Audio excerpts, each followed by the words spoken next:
Did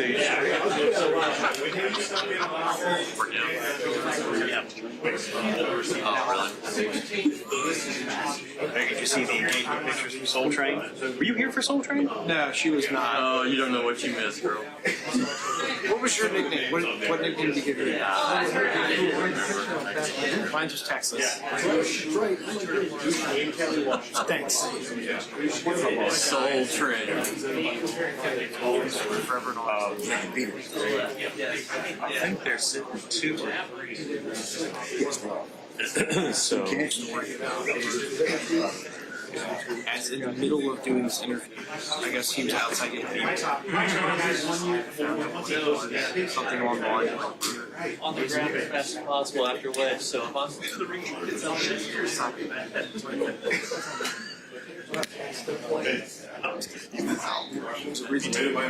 Where is he? I don't know. I think it's like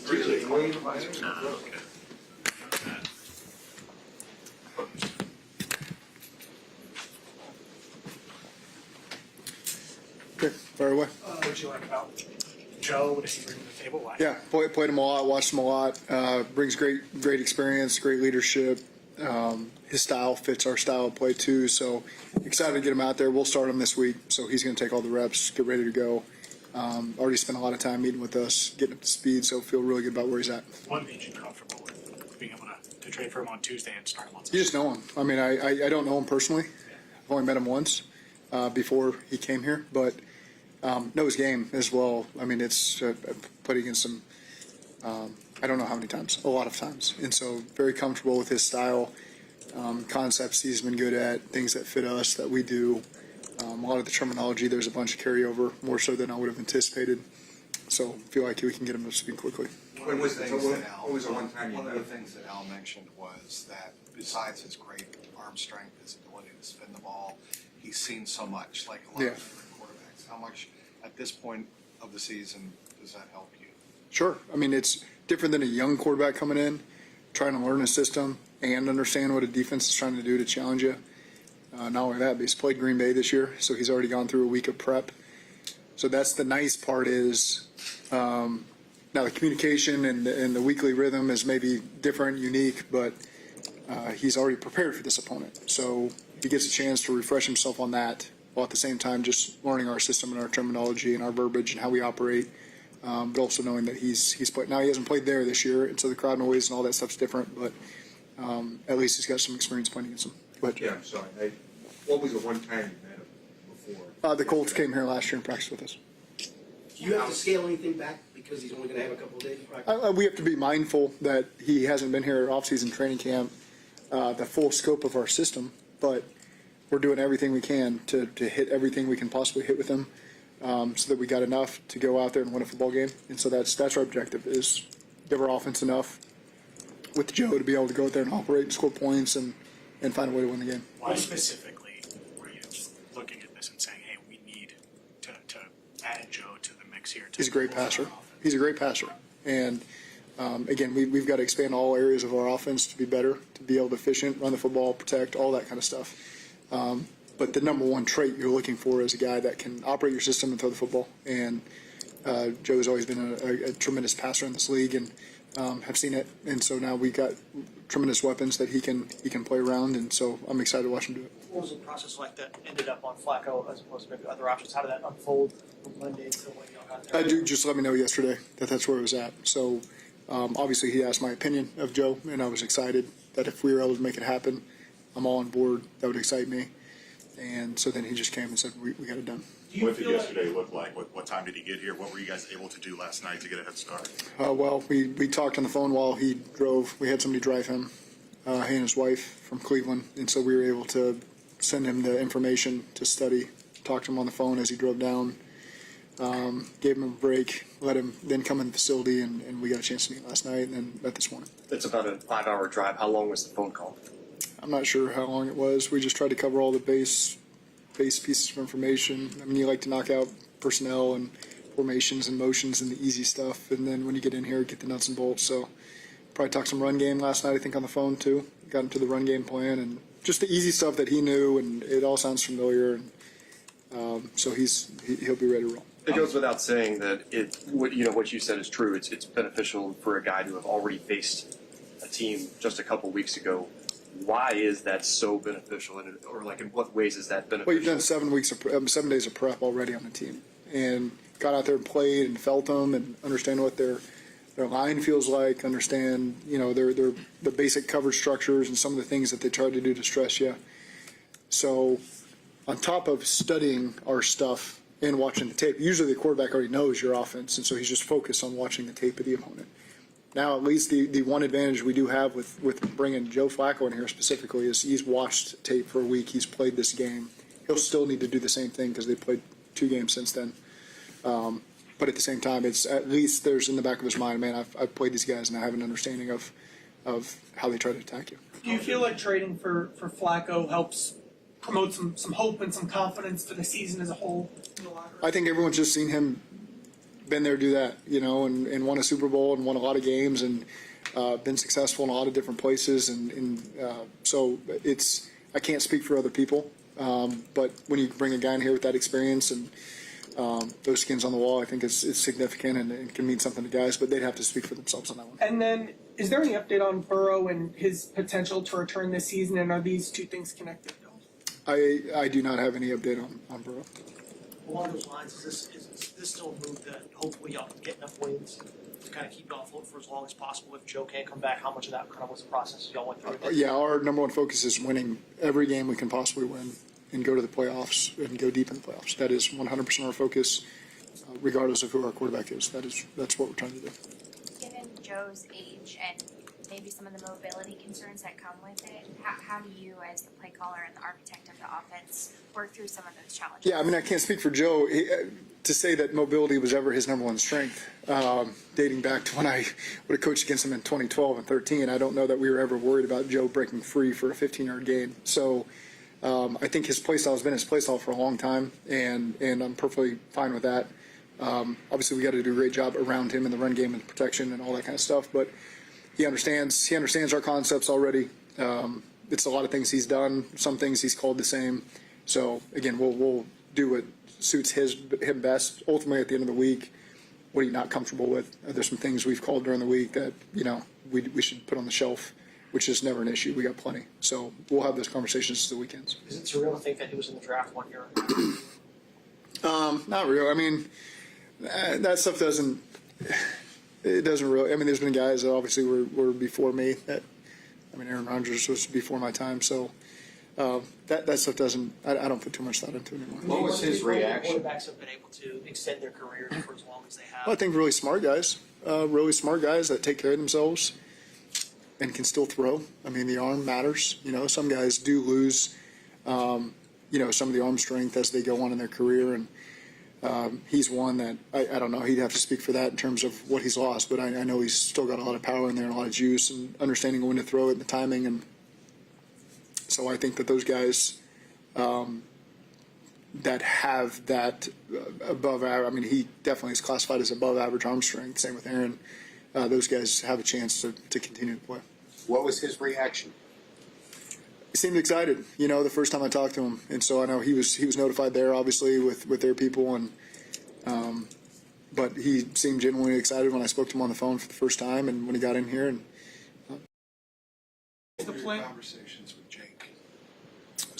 Straightforward, and Jake was great. Jake's been accountable every step of the way. He's been understanding every step of the way, accepting for any decision we want to make. Obviously, he wants to continue playing, and he's going to continue to work hard to help our football team in any way possible. But he understands our situation. Is the plan Jake's the backup, and then you got Sean on the practice squad? Yes. That's the plan. Yes. Do you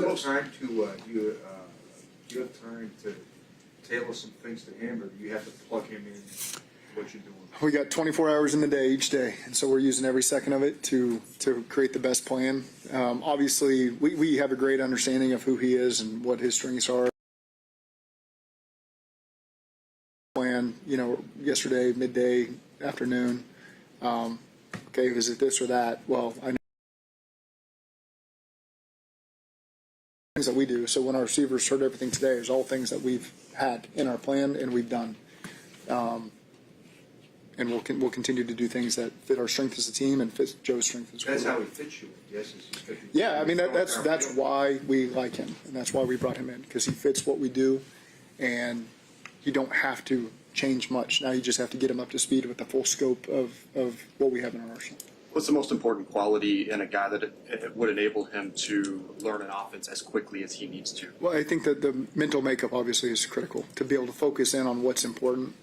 I'm trying not to get him bogged down on things that really aren't important that I can say to him in the headset. I'm trying my best not to take up his brain power and give him information that at the end of the day he can hear once in a headset, understand what I'm trying to say. So just kind of picking what is important, what you want to stress, what you want to put on his plate.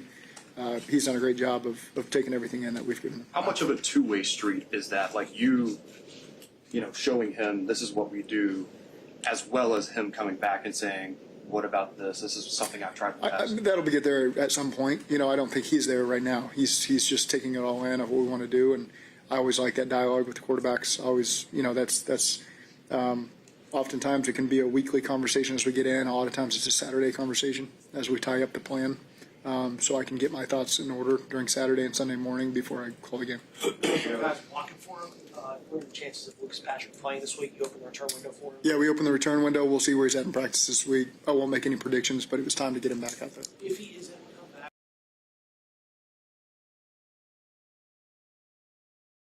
And see where he ends up. How quickly do you make the decision? You find out the trade is happening to Joe's going to start this week. Is that a conversation with him, and do you have to collaborate, or how? That was probably the second sentence I told him. You know, it's welcome to the club, and you were ready to start you on Sunday. Do you have any comparable experiences at your various stops? Well, of bringing a guy in that had to play immediately, no. Bringing guys in that you're trying to teach the offense. I mean, Mike White and Sean Clifford, you know, last week were in my office on Thursday night, you know, as we're kind of doing a modified version of this, you know, trying to get them up to speed and anything over the past week they had questions on since they got here. So, I mean, as a quarterback coach, yeah, you're always dealing with guys that you're signing during the season as practice squad or backups, and it's always your job as a quarterback coach to get them ready as quickly as possible to do whatever job it is and spend extra time with them. So part of that's been a little fun for me to be able to go back to that, you know, and we got a great staff that does a great job picking up some slack where maybe I'm pushing some stuff off on other guys that I can just focus on making sure Joe and I are on the same page as we get ready for the game plan. You mentioned, you talked to him, you said you're starting, you hang up the phone. What do you do next? What's your next move after you get a brand new starting quarterback in here? What was I don't know. Yesterday felt like I said 24 hours in a day. I think there was 36 hours in yesterday. So I don't recall. I mean, we then kind of take the plan and make sure there's nothing quirky in there that like we can clean some things up that maybe for a new guy walking in the door is not necessary. And so just again, nothing that's significant in any way, shape, or form in terms of us defeating Green Bay, but just making sure everything sounds smooth. And then will there be anything different about practice today? You know, you guys get to pass from the receivers? Yeah, we'll spend a little more time at the end of practice, a little more time. Not full speed work necessarily, but just voicing some calls. I mean, that's always the number one challenge. You look at a script, you look at an install, you say in your head, it all sounds easy. And then to say it out loud can sound differently. The flow, the rhythm of calling a play. Is this word part of the protection? Is this a run tag? Is this a route concept? And so just the flow of how the guys in the huddle need to hear it, the cadence. Those are all things that he's experienced before playing different teams. Probably not the week of a game, but he's done a great job handling it so far. So we'll spend whatever time is needed extra making sure some verbal stuff, making sure we feel good about it. When you were talking to him on the drive, was that a Zoom where he could look at video it was, or just a FaceTime? That was all. We just sent him some documents, and I had the documents in front of me, and I didn't feel that initially. I was thinking we'll FaceTime, and I thought that's a little awkward to just stare at each other when you're just having a conversation. So we just put it on speakerphone and talk that way. How about just the physical timing with Jamar and T? Mm-hmm. Extra out routes on air, extra drills, or what's that? Well, no. I mean, I'm not going to tax Jamar and T. They're you know, we got to do a great job. I am mindful we do have a game next Thursday as well, so you do have to be mindful with what we're asking all of our guys to do physically this week and next week. And so I'm not gonna overly tax Jamar and T. If anything, I'm gonna make sure that they're good to go. So that I'm not going to do anything. If anything's just standing and catching, so they can feel the power of his throw. And kind of the nice thing about Joe's arm strength is different than a guy maybe that's got to throw with a ton of anticipation, which Joe throws with great anticipation, but he's got a little more power to make up. So if he's not sure where the guy is, he's got a little more juice to make up for it and put the ball in a spot where the receiver can still have an attempt to go get it. The fact that you do go to Green Bay and then have a short turnaround, does that put even more emphasis on the amount of work that has to get done this week in terms of installing everything? No, you're focused on. I only made that comment because you were asking about the extra work with receivers, and I have to be mindful of that from a physical standpoint. But no, we're focused on this game, and we'll attack next week when we get to next week. Couple more injuries. What has Micah Parsons, I mean, before the Cowboys game Yeah. last year, you guys talked about, how much respect you had for him. What has he brought to Green Bay's defense since he got there? Well, it's a great defense, number one. And with Micah, it continues to be a great defense. And he does a great job affecting the passer. They all do up front. It's a really good unit. They're well coached. Hafley does a great job. These guys are in sync with each other, and they do a great job affecting the passer. So Micah Parsons, obviously an elite player in this league. Got to be very aware of him. They got other guys you got to be aware of too. So big challenge for us. Some injury housekeeping. What's the plan for Shamar Stewart this week? We start back practicing individual. We'll see how much he can handle today.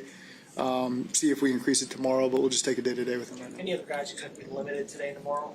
I'm just going to be mindful of some of the receivers, and so just making sure that limit them through the week. They'll do some spot work and then see where we're at. But that's not necessarily conducive to maybe long-term injury prognosis for the No. It's just load management. Yes.